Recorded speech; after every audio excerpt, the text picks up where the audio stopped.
Are you looking to start a cleaning business? Well, I have 3 mistakes that you must avoid at all costs. Coming up next.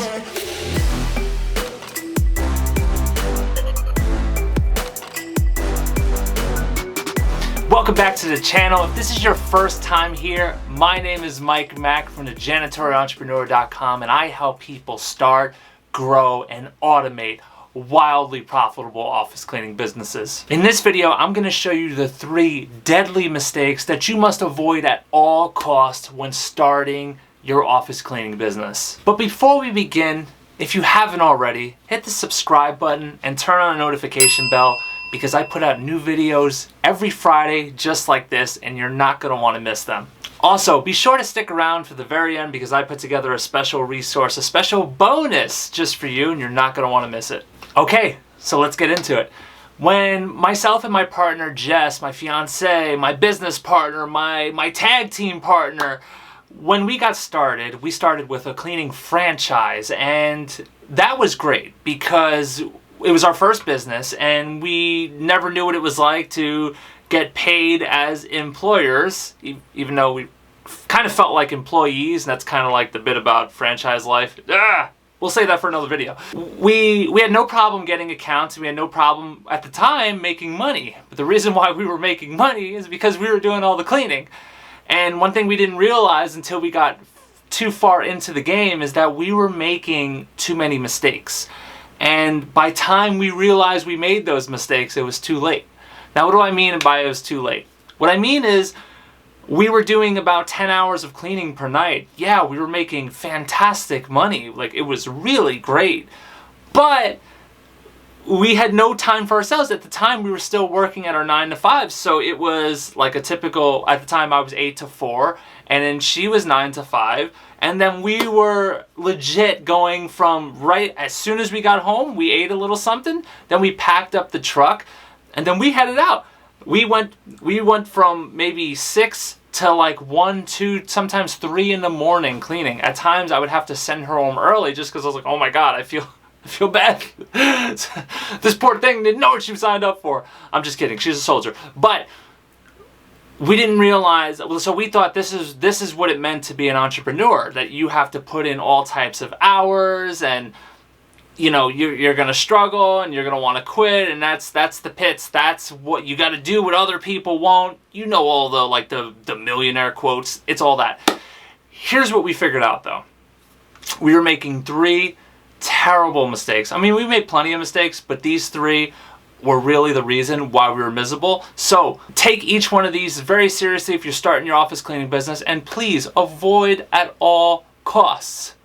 Okay, deadly mistake number 1, nightmare clients. Now, before you skip on to the next step, this is so important because I don't care how much you roll your eyes, that taking nightmare clients absolutely was the pits. No, it was absolutely terrible. Taking on anybody is a mistake. And there's a mistake for a few reasons. 1, it is almost impossible to grow, right?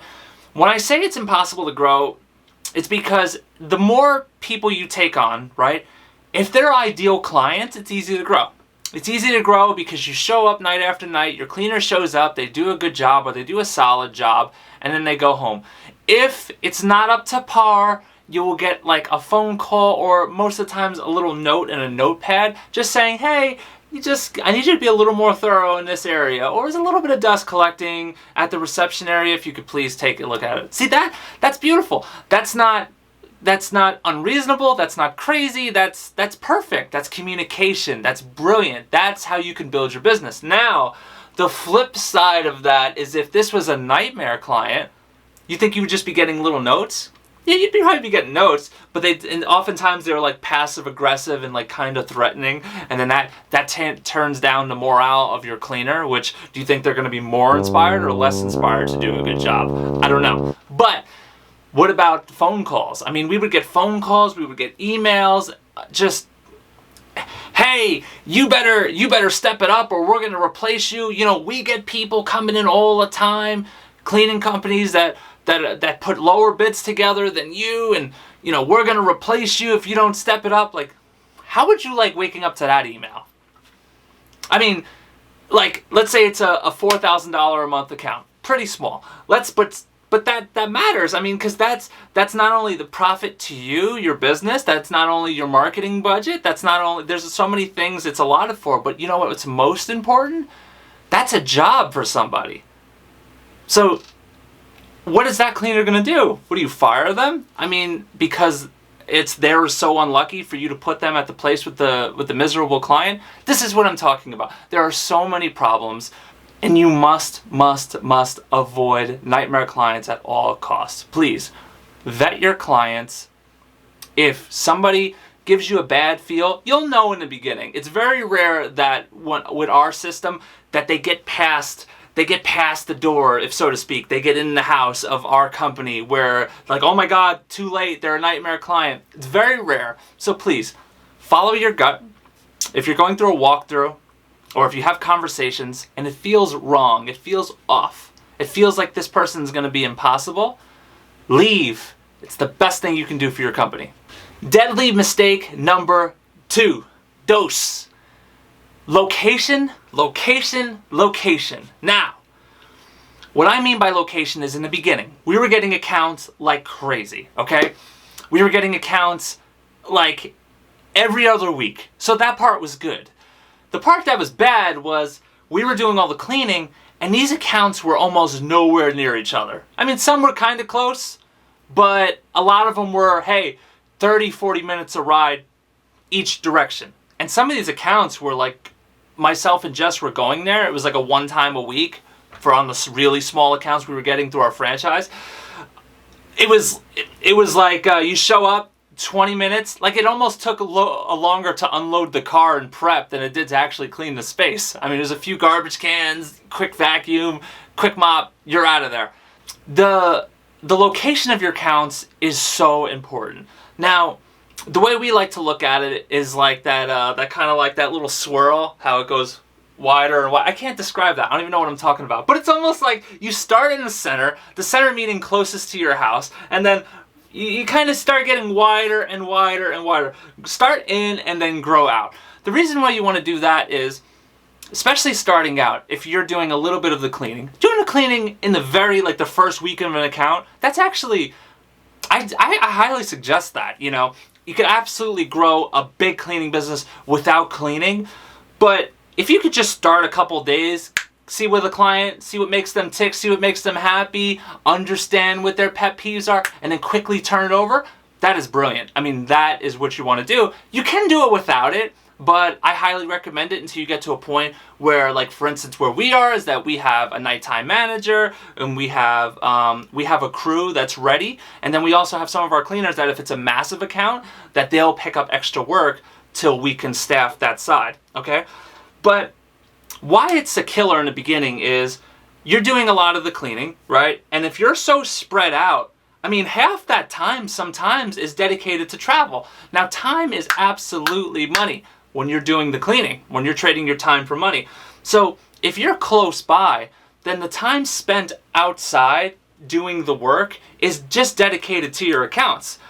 But if they're an hour away in every direction, you are spreading yourself thin. And now when it comes time to start hiring, how are you going to do that? Because if you're spending 8 hours between driving and cleaning, and let's say it's only like 3-4 hours of cleaning, you're going to have to meet people, and how are you going to like just getting their schedules to match up? I mean, that was really a nightmare for us. And this time around with our independent cleaning business is the opposite. We started really close. We ignored accounts. I mean, we would get offers in the beginning from bigger schools. At the time, we were only targeting schools. But we realized that it's a sucker's bet, because if we do it, that school's an hour away. Yeah, at the time, it was good money, but it would hurt us more than it would help us. So it ended up working out, because as we started growing out that school, when it was time, they came with us anyway. But it's so imperative that you control your time. That is the best way when you're starting out. The best way you can do that is start small, start local, and then branch out. Okay, tip number 3. How you like that Spanish accent, baby? Okay, tip number 3. No, it's deadly mistake number 3. This is not a tip. There's kind of a tip in it. but you know how it rolls. Okay, underbidding. Never, ever, ever, never do it. Please never do it. I have to act like a lunatic so you can get it through your head. Please, if you're starting out, do not underbid. Please do not underbid. Please do not underbid. It never works out. It never works out. Take it from me. 2 multi-six-figure office cleaning businesses. One was the franchise route, one was the independent route. Now, I'm so happy for as many complaints as I had about being a franchisee. I learned so much. And one of the things I learned was when you underbid, you always lose. It feels good in the moment. You get a new account, you get that little rush going, you're like, woo! We got a new account, baby! I'm a closing god. That feels good, but you inevitably run into the same problems every time. One, when you underbid, you're undervalued. Now, that has been the case 99.999999999%. It's more, you can count on it, you can count on that percentage more than you can count on Lysol. I'm telling you. You run into the problems of when you work with those clients, typically, by the way, that's how you let nightmare clients in, when you underbid. That's typically the case because they don't appreciate it, because cleaning is so important to a business, to their image, to their brand. It's so important. If you have a beautiful, nice doctor office that you spent so much money on, but then your bathrooms smell like pee, it's just trashy, what does that do for your image? See, smart business owners understand that. Smart office managers understand that. Nightmare clients don't understand that, okay? Cleaning companies are not a dime a dozen. They are really quality cleaning companies, and that you have to position yourself as a quality cleaning company. And if you do that, you don't have to underbid ever, okay? Here's a big problem with underbidding, and this is what we learned from the franchisee life. Inevitably, you're gonna have to make a decision. Are you gonna underpay yourself for this account to be staffed? Or you're gonna have to underpay your staff. And let me tell you something right now. That's a decision you never wanna make, because I'm gonna tell you what we did. We always chose our employees. We always said, okay, employee first, employee first, employee first. Now with the franchise life, those margins were too thin as it was. It was too thin, the profit margins. If it was always employee first, and honestly, I couldn't sleep at night if it were us first. I really couldn't. It's just because I know what it feels like to be an employee. And if you're getting shafted on pay or you're getting paid too little, you're not gonna show up and do a good job, okay? And it's just not right. So you make that decision long enough, you do grow a nice sized company, but your profit is 1/3 of what it should be at the number you're billing. Okay, so please, when bidding, please, please, please think about the future. Don't just think about the moment. Don't just think about, oh my God, I just wanted a client. I just want a client. I just want a client. I'm telling you, take it from experience. It never works out. It's always great in the short term. It kills you in the long term. So remember that when putting together your first few bids. And that's it. No, that's not it. I got a bonus for you. Deadly mistake number 4. See, I always bring the bonuses for you. Deadly mistake number 4 you must avoid is never get stuck doing the cleaning. Now, I said stuck. There's a difference between you get a new client and then you take a couple of days and then you just kind of like, okay, I know them, I know their pet peeves, I know what makes them tick, I know what makes them happy. More importantly, I'm gonna turn this over to a cleaner. The mistake and how to avoid it, how to smell it when it's coming on, is that you work it, it's really nicely priced, it puts a lot of money in your account, and the pay is so, like, again, it puts a lot of money in your account, so you're happy, and then you're like, this clean is easy. I mean, it's a high-end doctor's office. It's really simple. I come in there, I clean, even the bathroom's relatively neat. This is great. This isn't bad. You know what? I'll hold on to this a little while. I made that mistake before. And then you know what happens? Another one comes in, and then another one comes in, and then another one comes in, and then another. Now try staffing, like I said, with your schedule completely jacked. It's a nightmare. It is a nightmare. Please avoid that at all costs. It's very common. It's a common question we get in our Facebook group. It is a very common question, and I'm telling you right now, resist. Resist that urge. You are a business owner. You are not a cleaner. This is not a job, okay? Don't start a business to work a job. Start a business. You're an entrepreneur. you're a janitorial entrepreneur, okay? So please switch that mindset. Don't worry about the very beginning. Staff, staff, staff, staff. You will thank yourself. Okay, so in conclusion, I guess what I can say is if you avoid these 4 deadly mistakes, I promise you, you will be on such a great track to building your wildly profitable office cleaning business and then automating that business. So you're basically at home and you're like, things are great. I could go do other stuff because I don't have to worry about this business because I have people in my place doing what I used to be doing, and the machine works.